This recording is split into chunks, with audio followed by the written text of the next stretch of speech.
because the chips with triglyceride had more people that had problems with it than Olestra did. And Olestra didn't have a high percentage of people that had gastrointestinal symptoms. How many of you think that this data is very different? Hey, Coach P, can you see again?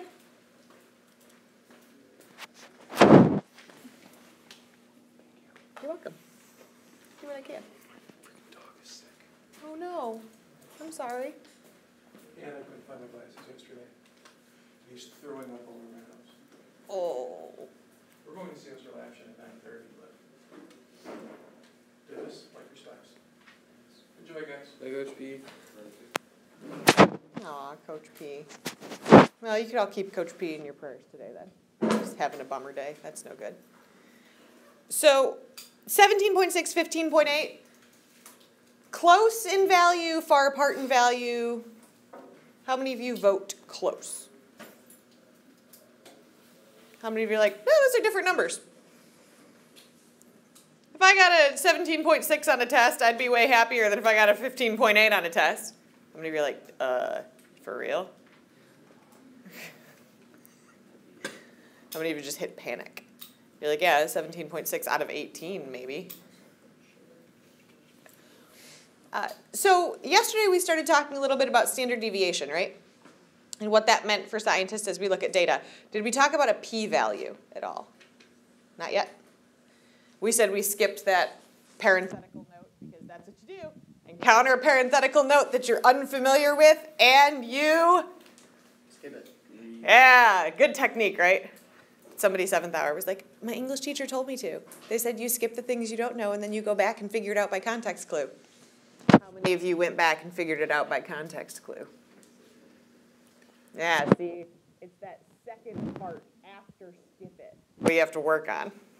Can't just skip it.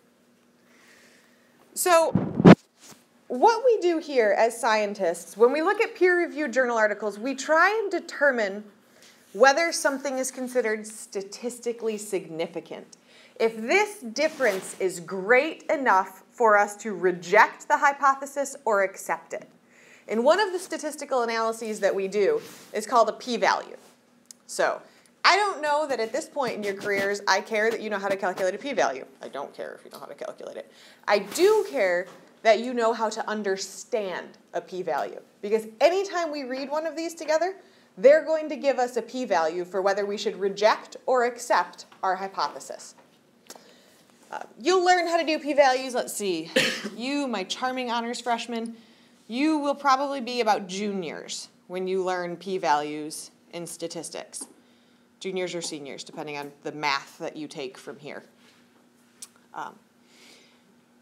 What we do is we determine this mathematical value and say if it is below a certain number, then you can safely accept your hypothesis and say, yes, this is likely to be true. But if it is above a certain number, we should reject it. Now, here's the problem with the idea of a p-value.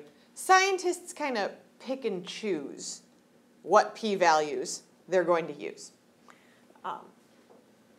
In statistics, we look for a p-value that is smaller than, right, alligator that way,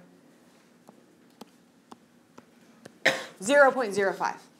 And in statistics, they're like, okay, if you get anything less than that, accept your hypothesis and you may move on. In science, we typically want something that looks more like, we give ourselves an extra digit in there. The smaller the p-value, the more confident we are in our data. It's just a way of saying, like, yes, this is good data, or there might be something questionable about the data. Now, I have to kind of throw scientists under the bus. Will you forgive me if I do so? Maybe. Maybe? How I have to say it because 7th hour yesterday, somebody's like, my mom does this for a living. I was like, no offense to your mom. So here's the problem, is we're often accused of loving data. We love data so much that we can't see anything past data. Do you think that's true about scientists?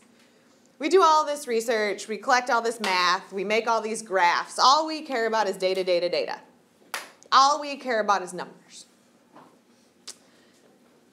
You do have to step back and evaluate if your numbers make sense.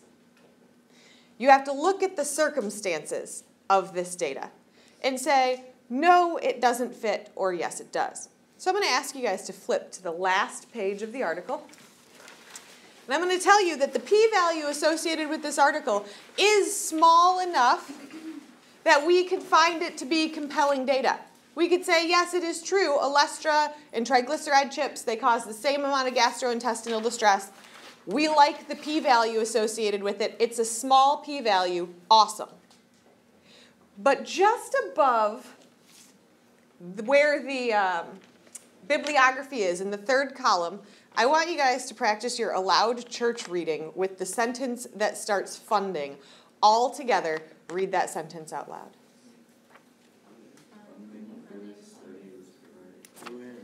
Wow, it is just like being at church. Try it all together.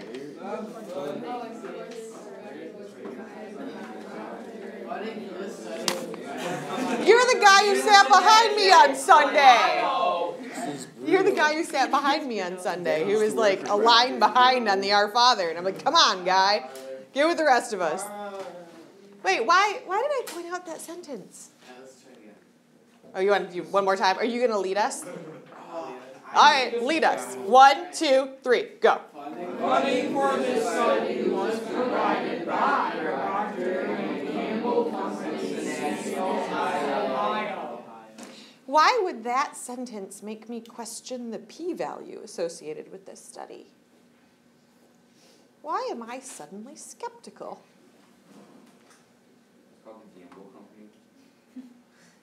We could worry. It's not the best last name to have. They're from Ohio.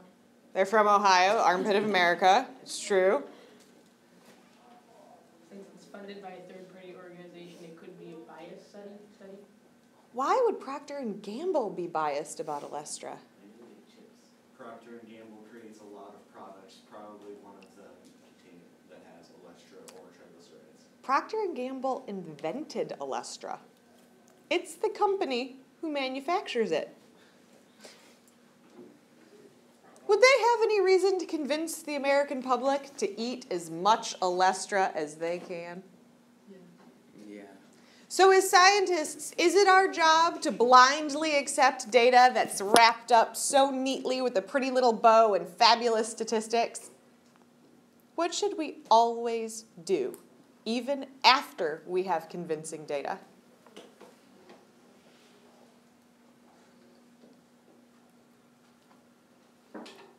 I got my same 4.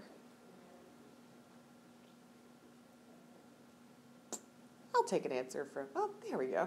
Check it again. Think about it, right? Like, go back and be like, that sounds good. But sometimes when it sounds too good to be true, it is. I'll give you another fabulous, super relevant example of a fantastic p-value. P-value associated with storks, the population of storks. And as it turns out, the population of storks correlates almost perfectly to the birth rate of human beings. Countries with more storks have more human births per year. I'm just saying, if I'm looking at that data with that p-value, it sure seems like on October 11th, I should be anticipating a stork at my house. What do you think? You're like, no, I actually did not make that data up. That's completely Bible true. I printed the study for those of you who don't believe me. Wait, is it per capita or just, oh, okay. So there are 7 billion storks in the world? No. It is, so they do it based on birth rate. So the higher population of storks correlates with countries that have higher birth rates per year. So one could then interpret it as, Stork spring children. yeah, right? What do you guys think? Totally causative. Causative relationship? Yes. Obviously. However, would it be a causative relationship if it were storks and stork births? Okay. So correlation, causation, we're pretty good with the idea of things that happen together could sometimes be coincidence. We have to think about it first. Agreed? Yeah. Oh, good. What happens when scientists do all these studies, get fantastic p-values, and they realize that all of the data they've collected suggests the same thing? What do we do? So say perhaps we collect all this great data and we find out that the world is in fact round. What do we do with that data? We probably test it again, make sure it's correct. Test it again. We're kind of jerks like that, we scientists. Test it again, make sure it's correct, and then And then you publish it. publish it. And then once we've convinced the whole world of it, what do we do? Reject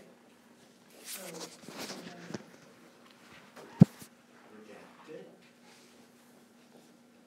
What if it does end up being, you know, to the best of our knowledge, true?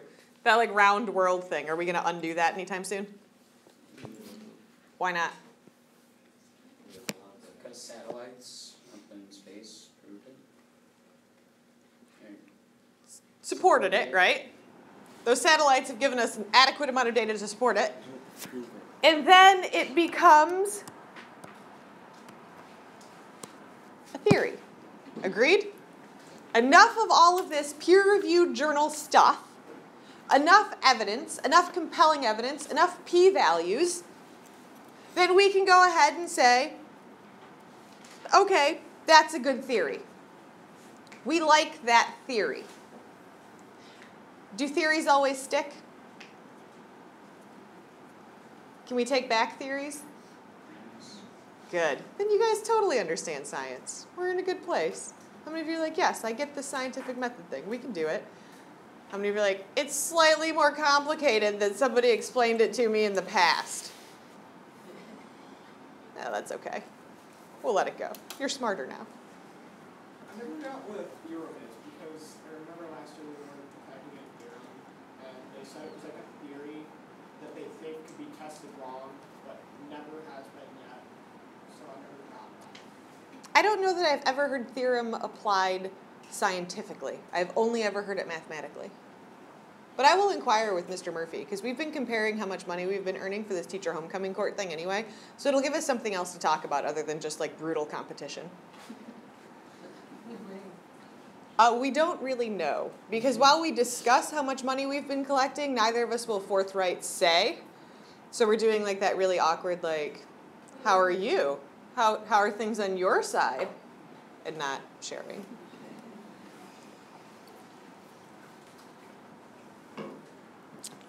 Standard deviation when we left here, how did you guys feel about it?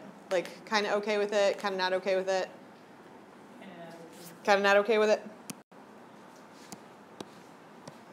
I drew you one of those, right? In any data set, what's going to fall at the middle of the data set, typically? The what? Median. Mean, median, so it's average, right? So let's pretend these are grades. Not your grades, of course. You guys would never achieve where an average is a C. If an average were a C in this classroom, there would be wailing and it would just be dreadful. But let's just pretend it's one of those other rooms in the building. Average is a 75%. When anything or any data set is subjected to statistical analysis, what we try and do is determine how spread out the data is. We call that the variance of the data, right? The variation that occurs. And one particular statistical analysis is to determine the standard deviation. All this really means is within one standard deviation, about 60% of the data points should fall within one standard deviation. So that means, I do believe it's 34% of the population will be above that C, that 75%. And then 34% will be below that C, for a total of about 68% of the population falling in the range of B to D. How many of you are like, this would be dreadful? If this were a real test, this is horrible, horrible things. Yeah, it guarantees that there are people down here in DNF land, right? Nobody wants to be in DNF land. This is called one standard deviation. So where you go a certain amount above and below. I'll show you a couple, see. So how do you decide how big the one standard deviation would be? So what you do, there's actually a formula for calculating it. But what you would do is enter your whole data set and then into the formula, and then it calculates how big that should be.